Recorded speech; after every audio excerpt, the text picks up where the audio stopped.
अस्सलामुअलैकुम, welcome back to आयुषास world. उम्मीद करती हूँ आप सब अपने घरों में खुश होंगे, आबाद होंगे और पुरसुकून ज़िंदगी गुजार रहे होंगे। जी, तो आज का जो व्लॉग है वो स्टार्ट हो रहा है मेरा रात के टाइम से। यहाँ पर मैंने आप लोगों को बताया था कि मेरी अम्मी ने मेरी भी जितने भी यूट्यूब फैमिली है, जितने लोग मेरे साथ पहले से जुड़े हुए हैं उनको तो मैंने बताया था कि मेरी जो है 3 बहनें हैं। ठीक है, एक बहन मेरी मैरिड है बड़ी, और फिर सेकंड नंबर पे मैं हूँ और एक और मेरी बहन है जो अभी अनमैरिड है। तो बस हम लोग अम्मी पापा और मेरी जो बहन है वो आ रही थी यहाँ पर रुकने के लिए। एक दिन स्टे करना था इस वजह से, क्योंकि बहुत ज़्यादा मुश्किल हो जाता है जो साग बनाना होता है ना। मैंने आप लोगों के साथ लास्ट व्लॉग जो भी शेयर किया था उसमें मैंने आप लोगों को बताया था कि मैंने अम्मी के साथ मिलके मज़ेदार सा साग रेडी करने का सोचा था। तो उसके लिए जो है ना मैंने अम्मी से कहा था आप रात में ही आ जाएं, ताकि हम लोग रात से ही वो अपना काम शुरू कर देना। तो मेरे हस्बैंड ने मुझे कहा कि चलो हम लोग बेकरी से चल के जो है सब चीज़ें लेकर आ जाते हैं नाश्ते वगैरह के लिए। तो बस यहाँ पर मैं सब चीज़ें जो है ना सेट करके रख रही थी, क्योंकि ऐसा होता है कभी रात में जैसे देर तक जाग रहे हैं और अगर कभी अम्मी को जल्दी उठना है या उनको नाश्ते के लिए वैसे भी उनको कुछ चाहिए या बहन को किसी को भी, तो मैंने सोचा कि सब कुछ मैं सामने ना रख देती हूँ, ज़रूरत की चीज़ें।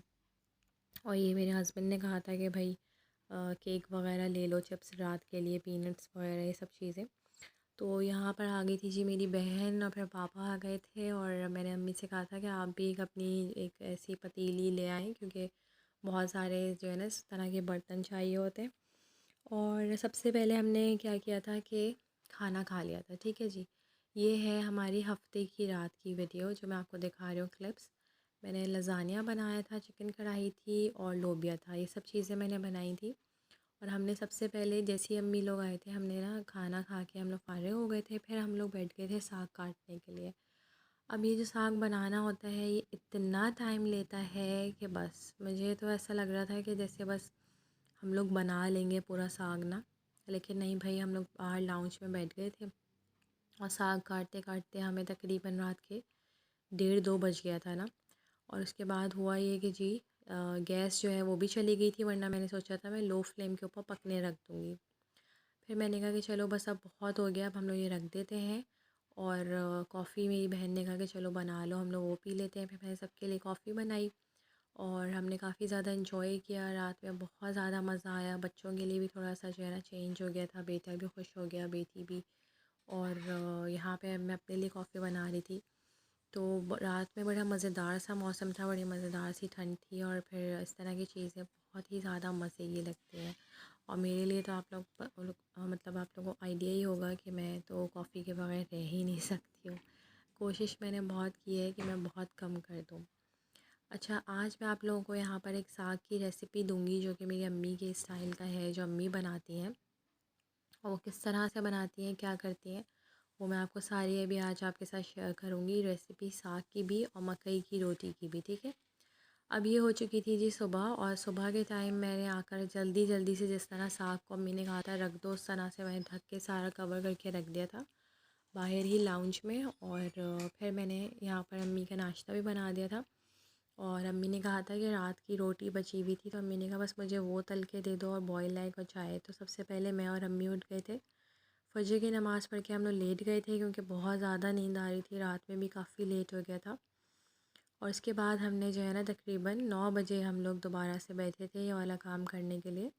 और यहाँ मैं आपको दिखाऊं कि साग जो है ना, हाँ मैंने लिया था, अम्मी ने जो मुझे क्वांटिटी बताई थी वो ये थी कि 4 किलो अम्मी ने कहा था कि सरसों का साग लेना है। ठीक है, बथुआ इसके अंदर ऐड किया था उन्होंने 3 पाव। ठीक है, जिस तरह उन्होंने हिसाब बताया था मैं आपको वही बता रही हूँ। फिर उसके अंदर पालक लिया था 1 किलो। ठीक है, अच्छा यहाँ हरी मिर्चें हैं तकरीबन 8 से 9 अदद, जिनको 2 पीसेस में हमने काटा हुआ है। नमक लिया है हमने इसमें तकरीबन 2.5 चम्मच चाय वाले। लाल मिर्च साबुत जो है वो भी 10 से 12 हैं। और 2 पोथियाँ जो होती हैं ना, पूरे बंच जो होते हैं इसके लहसुन के, ये हमने लिए हैं, बिल्कुल वो जो देसी लहसुन होता है छोटा वाला, वो हमने ऐड किया है। तो ये मैंने आपको क्वांटिटी बता दी है। इसमें तकरीबन आराम से जो है 12 से 15 लोग खा सकते हैं, साग इंजॉय कर सकते हैं बहुत सुकून से। ठीक है, एक बार फिर से मैं आपको बता देती हूँ। यहाँ पर अम्मी बना रही थी साग, तो मैंने कहा मैं ज़रा क्लिप साथ साथ रिकॉर्ड करती जाऊँ। यहाँ पर मैंने आपको बताया कि 4 किलो सरसों का साग लेना है, बथुआ है 3 पाव, 1 किलो इसमें पालक ऐड किया है।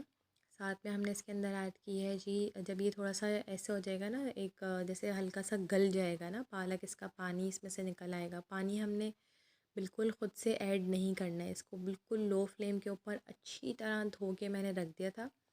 और ये इतना ज़्यादा था कि एक पतीली में पूरा नहीं आ रहा था, तो फिर मैंने इसको 2 जगह रखा था। और जब वो थोड़ा सा उसमें से पानी निकलना शुरू हुआ था, तो मैंने उसको एक ही जगह कर दिया था। अब आप लोग देख सकते हैं कि कैसे 2 पतीलियाँ पूरी ऊपर तक फुल थी, लेकिन जब वो पकना शुरू हुआ तो वो बिल्कुल थोड़ा सा रह जाता है। अच्छा, ये सब चीज़ें जब मैंने इसमें ऐड कर दी, अम्मी से पूछ के सब कुछ हो गया। फिर अम्मी ने इसके अंदर ऐड करा था 1 कप जो है ना, छोटा वाला जो सर्विंग बोल होता है मीठा, वो हमने इसमें डाला है मकई का आटा। जिससे अम्मी ने कहा था कि ये बहुत अच्छी सी, मतलब इसकी बाइंडिंग सी, थोड़ा सा गाढ़ा होता है ना ये, वरना पानी पानी सा हो रहा होता है। तो वो हमने इसमें अंदर ऐड किया है भुना हुआ हल्का सा। और फिर अब यहाँ पर शुरू हो चुका था इसका टाइम घोटा लगने का। और इसको जितना टाइम हमने पकाया है वो भी मैं आपको बता देती हूँ। हमने सुबह में इसको रखा था पकने के लिए तकरीबन 12:30 पे, ठीक है, दोपहर के 12:30 बज रहे थे। और बिल्कुल लो फ्लेम के ऊपर पकने के लिए छोड़ दिया था। साथ साथ में क्या था कि जैसे जैसे ये पकता जा रहा था, वैसे वैसे मैं जाकर इसको घोटती जा रही थी, इस लकड़ी का ये जो है ना दोई जो होती है इससे। उसके बाद आपने क्या करना है कि अब आपको देखना है कि साग अच्छे से सॉफ़्ट हो जाए, अच्छे से गल जाए। तो ये तकरीबन रात के 9 बजे हमने इसको फ़ाइनल जो घोटा लगा, बिल्कुल फ़ाइनल जिस तरह जो घोटा लगता है, वो हमने रात के 9 साढ़े 9 के करीब इसको किया था तैयार। तो तकरीबन 8 से 9 घंटे ये आराम से पका था, बिल्कुल लो फ्लेम के ऊपर। अच्छा, हाथ से वो जो दोई थी लकड़ी की उससे भी हमने कर लिया था, लेकिन वो अब तो ये है कि भाई वो वाली बात हमारे अंदर नहीं है कि जिस तरह घोटते थे हाथों से और वो जो है ना हो जाता था। तो मैंने तो यहाँ पर जो हैंड ब्लेंडर होता है ये वाला मैंने ले लिया था, इलेक्ट्रिक वाला। और ये मैंने अपने हस्बैंड से कहा था कि भाई आप जो है ज़रा इसमें जो है ना अच्छी तरह से इसको चला दें। तो बहुत ही ज़बरदस्त सा ना, मतलब थोड़ा सा हाथ से कर लिया था, थोड़ा सा हमने इससे कर लिया था, तो बहुत ही ज़बरदस्त किस्म का साग पे ना घोटा लग गया था। और इतनी मज़े की खुशबू आ रही थी कि अच्छा, हस्बैंड को भी बहुत मज़े का लगा। और अम्मी का जो ये हिसाब था ना मिर्चों का, नमक का, ये सब इतना परफेक्ट था इसके हिसाब से, इस पूरे साग और पालक वगैरह के हिसाब से, कि बस मैं आपको बता नहीं सकती क्या इसका फ्लेवर था। आधा किलो मकई का आटा ले लें। ये उन लोगों के लिए है जिन्हें मकई की रोटी बनानी नहीं आती। ये उसमें थोड़ा सा चक्की का वाइट गंदम का जो आटा है, लाल आटा, लाल आटा, वो 1 डिब्बा डाल दें, यानी 1 पाव। और 2 डिब्बे जो है ना ये मकई का आटा है।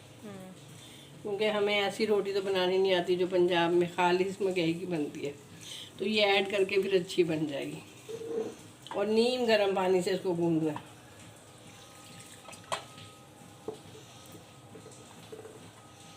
नमक डाला, आटा मकई का और गंदम का, और जो है नीम तेल गरम, वगैरह कुछ भी नहीं ऐड करना। नहीं, नीम गर्म पानी से गूंदना है इसको। अच्छा जी, तो यहाँ पर अम्मी और मैंने अपनी बहन से कहा था थोड़ा सा क्लिप्स रिकॉर्ड कर लो, क्योंकि मैं भी बहुत ज़्यादा थक गई थी। और फिर बस मैं भी आ गई थी साथ में ही। तो उन लोगों ने जो है ना, अम्मी ने यहाँ पर आपके साथ रेसिपी शेयर की है। हमने क्या किया था कि आधा किलो हमने लिया इसमें मकई का आटा, और उसके अंदर 1 डिब्बा हमने ऐड किया था इसके अंदर लाल आटे का, जो गंदम का आटा होता है चक्की का, वो। उसको जो है ना, अम्मी ने कहा था कि वैसे गाँव में जैसे पंजाब वगैरह में बिल्कुल खालिस सिर्फ मकई के आटे से ही रोटी बना ली जाती है, लेकिन ये जो है ना इस तरह से अम्मी ने कहा प्रैक्टिस में नहीं रहता। और मतलब मुझे ये था कि मुझसे नहीं बन रही थी, मैं बार बार बनाने की कोशिश कर रही थी और मुझसे टूट रही थी रोटी बार बार ना। तो अम्मी ने मुझे कहा कि तुम अभी स्टार्ट में थोड़ा सा आटा इसके अंदर मिक्स कर लो, तो ताकि तुम्हें जो है इतना ज़्यादा प्रॉब्लम ना हो। फिर हमने आटा वगैरह इसके अंदर मिक्स कर लिया था थोड़ा सा, जैसे 2 डिब्बे आपने ले लिया मकई का आटा और 1 डिब्बा ले लिया आपने इसका लाल आटे का, ठीक है। उसके अंदर सिर्फ नमक ऐड किया, उसको गूंद लिया, और फिर उसको छोटी छोटी सी रोटियां बनानी थी ताकि वो टूटे ना। फिर इसका जो सबसे ज़्यादा मज़े का फ्लेवर होता है वो होता है जी सफ़ेद मक्खन के साथ। तो यहाँ पर भी वही वाली बात है, खालिस मक्खन तो नहीं था, तो हमने ये वाला मक्खन मंगवाया और इसके साथ सबने एंजॉय करा। इतना मज़े का साग कि मैं आपको क्या बताऊँ। और इसकी जो बघार के लिए अम्मी ने करवाया था, उसमें ये था कि आपने एक प्याज ले लेनी है, प्याज थोड़ी सी गोल्डन हो जाए तो उसके अंदर अदरक ऐड करनी है, लहसुन, ज़ीरा, बस सिर्फ ये चीज़ें हैं। अगर आप चाहते हैं तो आप साथ में उसमें 2-3 हरी मिर्चें भी डाल सकते हैं। बहुत सिंपल सा इसका बघार था। मज़ेदार सी मकई की रोटी थी।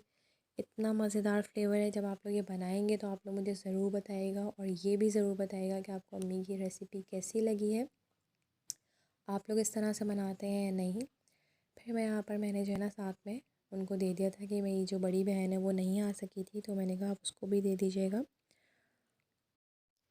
जी, तो बस यहीं तक था मेरा व्लॉग। उम्मीद करती हूँ आप लोगों को पसंद आया होगा, और आपको अच्छा लगा है तो प्लीज़ मेरे चैनल को सब्सक्राइब कीजिएगा, लाइक कीजिएगा, शेयर कीजिएगा, और अगली वीडियो तक के लिए आप इजाज़त दीजिएगा। अल्लाह हाफ़िज़।